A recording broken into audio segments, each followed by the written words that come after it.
وما لنا ألا نتوكل على الله وقد هدانا سبلنا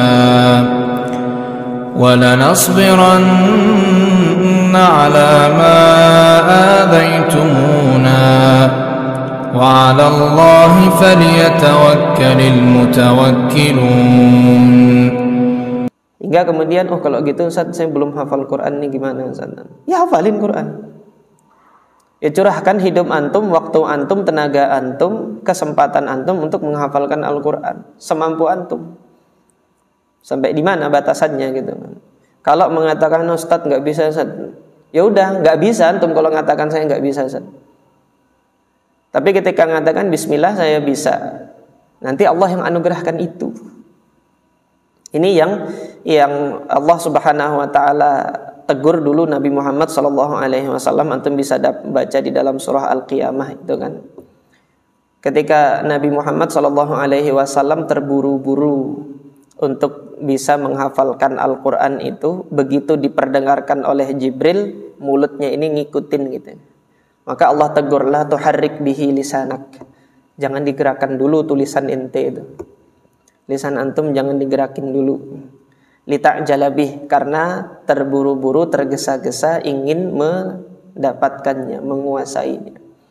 Ini yang terjadi mungkin di sebagian dari kita ingin segera, kita ingin terburu-buru, cepat jadi hafidh Quran. Padahal tidak demikian. Allah kalamkan apa? Inna alaina jam'ahu wa qur'anah. Itu urusan kita nanti mengumpulkan Quran itu di hati engkau, itu urusan kita. Kalau itu memang urusan Allah, ini hak prerogatif Allah Azza wa Jal. Kalau itu hak prerogatif Allah Azza wa Jal, maka sedekat mana kita dengan Allah Subhanahu wa Ta'ala hingga Allah itu cinta kepada kita untuk mengumpulkan Al-Quran itu ada di hati kita. Jangan-jangan dalam keseharian kita masih menempatkan hal-hal yang kotor di hati kita hingga Al-Quran ini belum mau bersama dengan kita di hati kita, hingga belum apa-apa. Ustaz nggak bisa Ustaz, nggak bisa saya menghafal. Sudah saya coba tapi lepas lagi, sudah saya coba lepas lagi. Harusnya bersyukur mereka yang hafal Quran lepas. Bersyukurnya gimana? Kok bersyukurnya gimana? Antum baca berapa kali? 3 kali. Lepas ya? Iya lepas 3 kali. Kalau begitu Al-Quran itu ingin lebih banyak di lisan antum. Kalau nanti ada yang di sana 3 kali baca dia sudah nempel, lekat, antum perlu 10 kali ngulang. Itu kira-kira Quran senang sama antum apa senang sama dia? Al-Quran ingin ada lebih banyak di lisan antum gitu, daripada fulan yang hanya 3 kali ngulang dia hafal. Harusnya lebih bersyukur, lebih banyak mengulang, lebih banyak gak pahalanya? Banyak. Ustaz 10 kali diulang gak nempel-nempel, berarti 40 kali antum ulang. 40 kali nanti gini, 100 kali ulang. 100 juga enggak, 200 kalau begitu. Saudara-saudara kita yang ada di Mauritania itu, di kota Singkit, mereka mengulanginya itu 100. Mengulangi hafalannya itu 100 kali. Ketika sudah 100 diulangi tanpa melihat mushaf 100 kali lagi. Hingga 200 sampai 300 baru nanti melangkah kepada ayat selanjutnya lagi untuk menambah hafalan yang baru. Nah, hari ini kita baru ngulangi 20 kali, merasa sudah hafal di subuhnya. Mau nambah lagi yang banyaknya di maghribnya nanti lupa, hilang, lepas gitu. Sudah berbangga diri baru 20 kali diulang, 40 kali diulang, padahal saudara kita di sana sampai 200 kali dia mengulanginya. Sampai tingkatannya di Mauritania itu sudah 1000 kali dia hatam Al-Quran gitu kan. Nanti Al-Quran itu kata mereka, ini saya belum sampai pada tingkatan mereka. Atamanna, saya berangan-angan bercita-cita sampai seperti mereka. Jadi Al-Quran itu seakan-akan seperti titik. Ketika itu sudah ribuan kali antum ulang. Ketika sudah ribuan kali antum ulang, nanti innallaha ala kulli syai'in qadir itu nanti antum tahu ini ada ayat di sini, di sini, di sini, di sini. Dia ada di surah Al-Baqarah ayat sekian. Terlintas gitu loh. Kalau sering mengulang. Nah, ini yang menjadikan manzilah kita nanti tambah tinggi di di akhirat nanti. Sampai di sini ikhwas kalian yang dirahmati oleh Allah. Sampai jam berapa ini? Panitia. Sudahkah nanti tahu-tahu saya nyampaikan, Ustaz buka dulu gitu.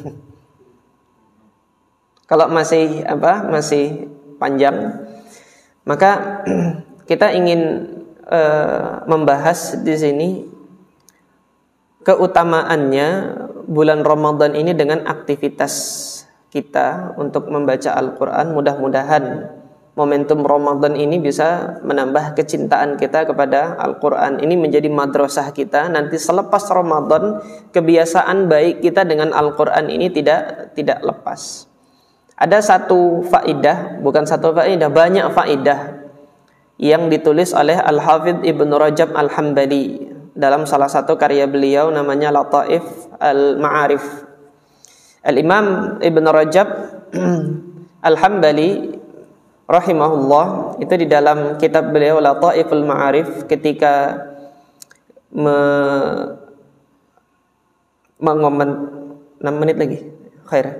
ketika mengomentari hadis Nabi SAW bahwasanya Rasulullah SAW ketika di bulan Ramadan itu bermudarasah dengan malaikat Jibril alaihi salatu wassalam. Inna Jibril alaihi salam kana yalqahu fi kulli sanah, tiap tahun itu bertemu dengan Nabi Muhammad untuk mudarasah Al-Quran. Faya'ridu alaihi Rasulullah sallallahu alaihi wasallam Quran. Rasulullah sallallahu alaihi wasallam memperdengarkan bacaan Al-Qur'annya itu kepada malaikat Jibril alaihi salatu wassalam. Nah, di antara faidah yang disampaikan oleh Al-Hafidz Ibnu Rajab, yang pertama apa? Dallal haditsu ala istihbabi dirasatil Qur'an fi Ramadan. Hadis ini menunjukkan keutamaan untuk mudarasah, mengulangi lagi bacaan Al-Qur'an dengan memperdengarkannya. Wal ijtima' ala dzalik, berkumpul untuk mudarasah Al-Qur'an ini. Kenapa? Karena kalau mungkin dia sendirian, nah di antara para ulama menyampaikan kalau mungkin dia sendirian dia baca Quran tuh ngantuk, tetapi ketika dia duduk bersama dengan jamaah-jamaah yang ada, baik dia nanti baca sendiri atau nanti dia baca berbarengan gitu, atau bergantian, itu akan lebih memberikan motivasi, semangat dia untuk membaca Al-Quran. Kalau ngantuk malu nanti. Yang demikian ini masih mustahab, dianjurkan pula. Nah, kalau dia pun juga baca sendiri-sendiri di rumahnya dan kemudian masih ada semangat dalam dirinya, ini juga utama juga. Wa ardul Qur'an ala man huwa ahfadh lahu. Dan keutamaan yang lain adalah di bulan Ramadan ini juga tempat di mana kita memperdengarkan, menunjukkan bacaan Al-Quran ini kepada orang yang lebih pandai daripada kita bacaan Al-Qurannya. Dan yang paling penting di dalam hadis ini, di sini hadis ini juga kata Al-Hafidz Ibnu Rajab, dalilun ala istihbabil iktsar, dalil untuk memperbanyak bacaan Al-Quran, al-iktsar min tilawatil Quran fi syahri Ramadan, untuk memperbanyak bacaan Al-Quran di bulan Ramadan. Kemudian Al-Hafidz Ibnu Rajab Al-Hambali membawakan beberapa asar dari para salaf tentang kesibukan dan aktivitas mereka di bulan Ramadan. Di antaranya Al-Imam Malik. Qala Ibnu Abdul Hakam, ini salah seorang muridnya Imam Malik di Mesir, menyampaikan kana Malik, dahulu Imam Malik itu idza dakhala Ramadan, kalau Ramadan itu sudah masuk, yafirru min qiraatil hadis, beliau itu kabur dari membacakan hadis. Karena beliau dikenal ulama yang mengajarkan hadis, mengajarkan fikih. Ketika Ramadan beliau enggak mau ngajarin hadis, enggak mau ngajarin fikih. Ngapain gitu kan? Wa mujalasati ahlil ilmi, dan beliau lari dari bermujalasah daripada ahlu ilmi, tidak bermujalasah dengan para ulama ketika bulan Ramadan. Ngapain? Wa aqbala ala tilawatil Quran fil mushaf, beliau lebih menyibukkan diri untuk tilawah baca Quran di mushaf. Imam Malik hafid Quran enggak? Hafid Quran, tapi kenapa kok masih pegang mushaf? Supaya matanya ini juga ikut beribadah. Ini dahulu para ulama demikian. Kemudian Al-Imam Sufyan Ats-Tsauri rahimahullah, idza dakhala Ramadan taraka jami'al ibadah. Ibadah-ibadah yang lain beliau tinggalkan. Wa aqbala ala qiraatil Qur'an. Beliau lebih memilih untuk membaca Al-Qur'an ketimbang menyibukkan diri dengan ibadah-ibadah yang lain. Alhamdulillah. Nah, ini aktivitas-aktivitas mereka. Kemudian Ibunda Aisyah radhiyallahu anha taqra'u fil mushaf awwalan nahar. Di awal-awal pagi bulan Ramadan itu beliau sudah membuka mushaf ini untuk membaca mushaf Al-Qur'an ini. Itu Ibunda Aisyah radhiyallahu anha, dan beliau punya mushaf memang yang di dalam riwayat Al-Imam Al-Bukhari ada seorang dari Irak datang ingin menyalin mushafnya Sayyidah Aisyah radhiyallahu anha. Kenapa kamu kok mau menyalin ini, kata Ibunda Aisyah. Saya selama ini baca Qur'annya enggak teratur. Kalau mau baca surah ini saya baca surah itu saya baca. Tetapi saya ingin bacanya sesuai dengan urutan mushaf. Kata Ibunda Aisyah, ma yadurruka an taqra'a alla tu'allaf. Apa yang menjadikan kamu resah kalau kamu membacanya ghairu mu'allaf gitu, tidak sesuai dengan susunan mushaf ini? Boleh baca Quran tidak sesuai dengan susunan mushaf, itu boleh, kata beliau, kata Ibunda Aisyah. Kenapa? Karena dahulu ketika Al-Quran itu turun, karena awwalu ma nazal minal Quran, yang dahulu Al-Quran turun itu as-suwar al-mufassal, surah-surah yang pendek-pendek. Ketika di Mekah, fihi al-jannah wan nar, di dalamnya ada kisah-kisah tentang surga dan neraka. Hatta thaban nasu ilal Islam, ketika orang-orang itu sudah cenderung memeluk agama Islam, nazala al-halal wal haram, baru baca al-halal dan haram. Syahidnya di sini apa? Ketika surah Al-Baqarah belum turun, kaum muslimin yang di Makkah baca Qur'annya yang apa? Ya juz amma gitu loh. Turunnya Makkiyah semua, juz amma. Antum melihat itu surah-surah Makkiyah semua ketika yang di juz amma. Nah, hal ini menunjukkan bahwasanya generasi yang paling mulia yang bersama dengan Nabi SAW ketika mereka membaca Al-Quran tidak sesuai dengan urutan mushaf yang ada saat ini. Urutan surah mushaf ya, bukan urutan ayat. Kalau urutan ayat harus. Gak boleh nanti antum baca Allahu Samad baru nanti Qul huwallahu ahad dibalik, enggak. Itu tukang sihir yang baca kayak gitu. Dia ngebalik mantranya itu. Saya pernah punya teman ketika di Madinah itu orang Bali gitu ya, dia punya tetangga gitu, dukun, tetangganya dukun. Saya kalau dengar ayat kursi itu panas gitu kan. Kata si dukunnya itu, dia teman saya, bukan teman saya yang dukun, teman saya ini punya tetangga dukun gitu loh. Kalau dengar ayat kursi panas, tapi gampang aja caranya buat saya untuk supaya dingin lagi gitu. Dia nyombong kayak gitu nih dukun sombong nih. Ya memang gurunya kan sombong, iblis gitu, makanya dukunnya juga sombong kayak gitu. Gampang caranya dibaca aja kebalik gitu loh. Jadi dari ayat terakhir dibaca terbalik, jadi dingin lagi dia bilang kayak gitu. Waliyadzubillah. Itu kan istihza yang demikian. Nah, jadi kalau baca Al-Quran yang urutan ayat di dalam surah itu harus sesuai itu tauqifi. Akan tetapi nanti urutan surah ini tidak wajib. Dan Rasulullah SAW dalam hadits Hudzaifah ketika membaca Al-Quran, beliau kan baca Al-Baqarah, habis Al-Baqarah An-Nisa. Sementara urutannya di sini kan habis Al-Baqarah Ali Imran. Beliau bacanya An-Nisa, habis An-Nisa baru nanti Ali Imran.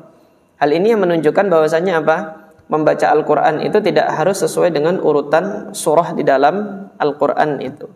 Dan ini keterangannya kita dapati dari Ibunda Aisyah dan juga kita dapati dari Hudzaifah ibn al-Yaman. Di dalam hadisnya dua-duanya ada di dalam Sahih Al-Bukhari yang menunjukkan demikian. Nah, ini membaca di dalam mushaf, kalau nanti antum mempermudah antum untuk menghafalkannya itu sesuai dengan urutan mushaf, ya ini juga boleh gitu. Hal ini menunjuk yang saya sampaikan di sini, maksud dari apa yang saya sampaikan di sini adalah tidak harus gitu loh, tidak harus sesuai dengan urutan mushaf. Akan tetapi nanti ketika antum mendapati ayat ini lebih mudah untuk dibaca, ayat ini lebih mudah untuk dihafal, nggak apa-apa, hafalkan dulu yang lebih mudah untuk antum hafalkan itu. Oleh karena itu di sebagian rumah-rumah tahfidz, lembaga-lembaga tahfidzul Quran, mulai hafalannya kan dari juz amma dulu. Yang demikian nggak apa-apa, bukan menjadi masalah. Intinya dari apa yang saya sampaikan ini, mari saya mengajak diri saya sendiri, kemudian jamaah sekalian, mumpung Allah Subhanahu wa taala masih memberikan kesempatan Ramadan ini dalam beberapa hari ke depan, dan Ramadan itu belum berlalu, mari kita maksimalkan diri kita ini bersama dengan Al-Quran. Mudah-mudahan dengan kita memaksimalkan diri, kita paksa diri kita ini bersama dengan Al-Quran, Allah Subhanahu wa taala tumbuhkan di dalam hati kita ini kecintaan kepada Al-Quran. Ketika nanti sudah cinta, itu antum akan selalu rindu. Ketika sudah rindu, itu antum gak rela waktu antum itu habis tanpa Quran. Antum nanti akan sedih kalau waktu antum itu habis untuk medsos antum, tetapi tidak habis untuk Al-Quran, sedih. Antum akan menangis itu ketika apa? Al-Quran itu sudah antum cintai dan antum sudah rindu kepada Al-Quran. Ini saja mungkin yang saya sampaikan pada kesempatan sore hari ini. Mudah-mudahan Allah Subhanahu wa taala berkenan menjadikan kita sebagai ahlul Quran, ahlullah fid dunya. Keluarganya Allah di muka bumi ini adalah ahlul Quran. Jadi orang yang senantiasa menyibukkan diri dengan Al-Quran, orang yang senantiasa menyibukkan diri untuk mengajarkan Al-Quran, dan mudah-mudahan kita masuk ke dalam golongan yang nanti di dalam surga nanti dipersilahkan untuk naik terus ke tingkatan yang lebih tinggi, karena di dunia ini kita senantiasa melantunkan Al-Quran. Dan mudah-mudahan Allah menganugerahkan tilawah Al-Quran ini baik di siang hari dan di malam hari kita ini. Aqulu qawli hadza wa astaghfirullah li wa lakum wa li sairil muslimin min kulli dzam fastaghfiruh innahu huwal ghafurur rahim. Assalamualaikum warahmatullahi wabarakatuh. Oh, ada tanya jawab ya? Monggo, tafadhal kalau ada tanya jawab.